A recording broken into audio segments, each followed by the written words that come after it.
My father Wallace was born inland here in this Northern Irish linen village of Upperlands, and neither of his parents was particularly a sailor, and yet for some reason he always yearned for the ocean, to master the waves. He began sailing here on the dams that were constructed around the linen mill in order to provide power and water for the linen process. So this very spot is where he would have begun his first very amateurish experiments in sailing, in a dinghy which his father bought him, and his poor sister Jill, who was a toddler, was involved in various rather hair-raising experiments in self-instruction in sailing. But of course, even as a child, Wallace sensed that sailing on the dam was rather tame compared with what he ultimately dreamed of doing. For some reason, he always had an absolute inner longing to be on the ocean, to be mastering the ocean wave. So in the late 40s, he settled down to a lifetime's work in the family linen business, and it was more and more important to him to get away at weekends and in every moment of free time to the ocean, to the Irish and Scottish coasts, and to have some liberation, if you like, from the fairly regimented sort of life that he was experiencing back here in Upperlands. So from the late 40s onwards, he was sailing the Irish and Scottish coasts in small wooden sailing boats, teaching himself how to sail the ocean, if you like, and he developed an enormous store of knowledge. He was really a pioneer of recreational sailing on the Irish coast.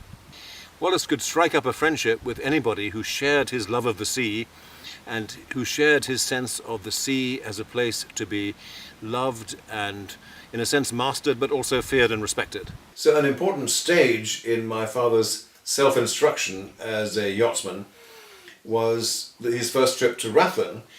And in his book about Rathlin, he describes very modestly how in his then very small boat, the Fugitive, a little 3-tonner, he sailed over from Ballycastle, I suppose, and just as they were entering the harbour, they came a cropper on a reef. It was rather embarrassing, and he really wasn't sure how long this small boat was going to survive this terrible thumping against the reef. And luckily, boatloads of islanders suddenly turned up and gave him some friendly help in getting away from the reef and getting into harbour. And they were obviously quite amused by the whole episode. They must have seen many a yachtsman get into trouble on this reef. My father used to tell the story of how on his first trip to Rathlin he came a cropper on the reef called the Bow, yeah, which was a bit embarrassing. And I suppose over time, he learnt these waters and he learnt how to avoid the various reefs and how to avoid the various tide rips. So you probably observed him becoming a more and more skilled seafarer. Oh yes, I mean, if you look out at the rock armour there now, that was the reef. That's right out near almost the point of that. So we shouldn't be surprised that sort of in the second last year of his sailing career, my father ran into some really heavy water near Islay. I mean, he was. He says that they left a bit later than planned, but it was nonetheless a big shock when they ran into this. Yeah, exactly. But at the same time, being the man he was, that where the experience came in of seamanship, he didn't panic. Now, in the days when he was an impulsive young bachelor, he used to change sailing boat quite often, but he had one particularly beloved boat in the early 50s. That was a 27-footer called Carew, and in Carew he made trips to Brittany, to Norway, around Ireland, so that was an important stage in his sailing career. And then finally, in 1956, he acquired the boat that would be really the love of his life in maritime terms, Wild Goose. Here's a famous photograph of the boat with two masts, the mizzen mast and the main mast, a huge wooden mast in those days, so you can see the boat as she was under Wallace Clark's ownership. So Wild Goose, from Wallace's point of view, began life as a vessel in which he simply had lots of fun and lots of time with his young family, splashing about in the waters of Ireland and Scotland, and then later on the French Riviera after his sail through the French canals. But later on, Wild Goose would have some extraordinary adventures, because Wallace and his son Miles, that's my brother Miles, jointly accomplished an extraordinary historic voyage in Wild Goose, a circumnavigation of Europe.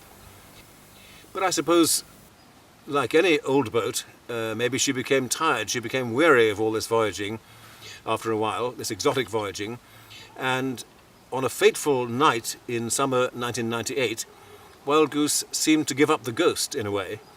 This was when Wallace was steering Wild Goose back into the mouth of the Bann on a dark, gusty night. And with a series of human errors that he freely admitted, he managed to run aground and then have to call on the aid of the lifeboat. And as a result of that rescue operation, Wild Goose unfortunately sank in about 30 feet.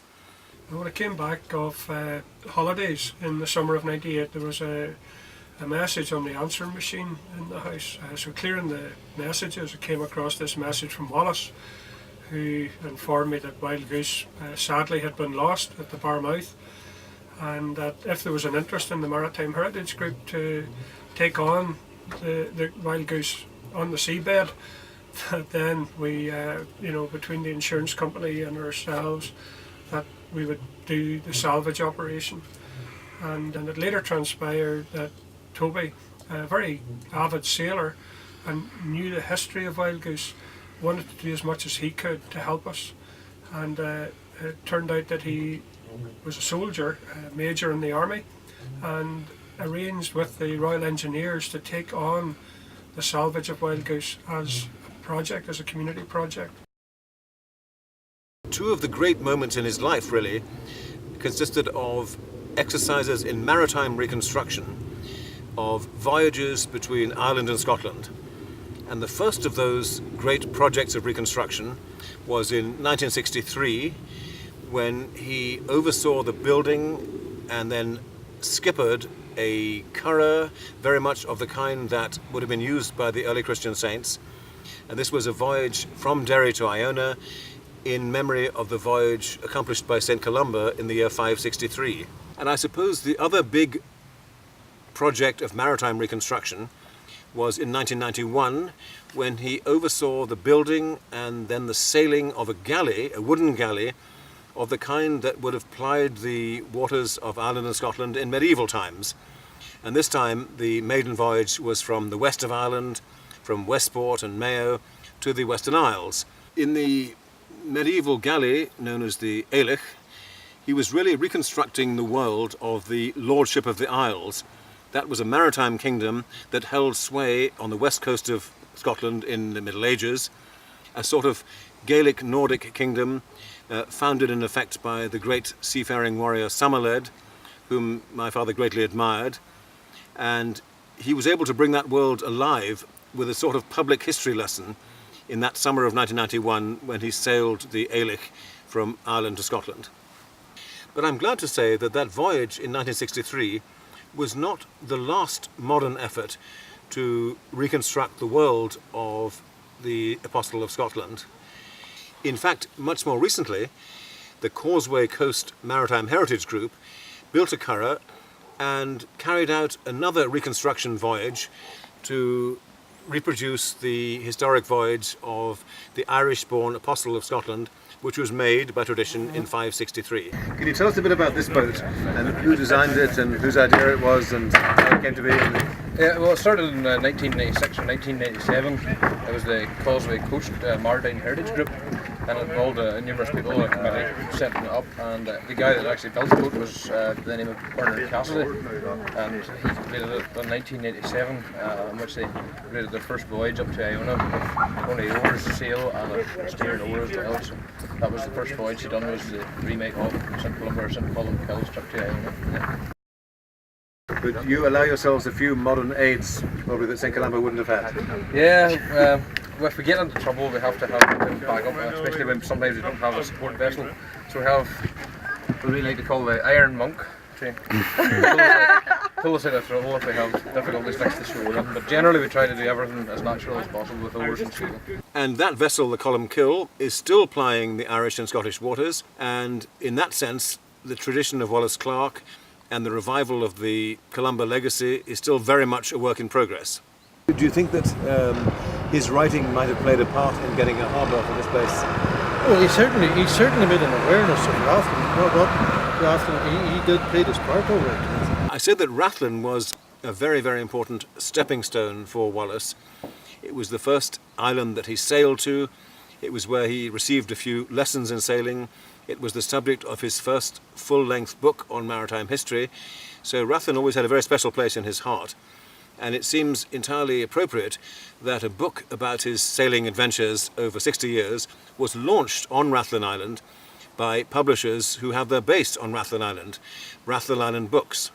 So on a summer's day, when the newly published book Call of the Running Tide is doing some brisk business, and when the Curragh, the Columkill, is sailing out of Rathlin Harbour, I think we can say that the spirit of Wallace Clark is very much alive and living in Rathlin and many other places too. For me, that's important.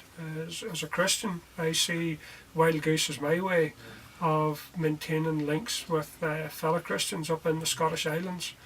And it's lovely when you come in and Wild Goose, they recognise her. We spend time together supporting each other. And we use the boat to keep that link between the north coast of Ireland and the Scottish Islands that we look north to, of the Inner Hebrides. You know, it's really lovely to have a vessel. And the significance of the Wild Goose for me is in her name as well. Not just the fact that she's a historic vessel in her own right, but that's the symbol of the Holy Spirit in the early Christian Celtic Church. So it's really nice to have a vessel come into your responsibility. And it is just I do see this as being, I'm the custodian. Wallace was a custodian for many years in his family, and the boat has moved on now through the Causeway Coast Maritime Heritage Group into our family, and we'll certainly do our best to maintain and improve and look after her. She's now an old lady, and as with most old ladies, she needs to be treated with care and with respect, so we hope to continue that.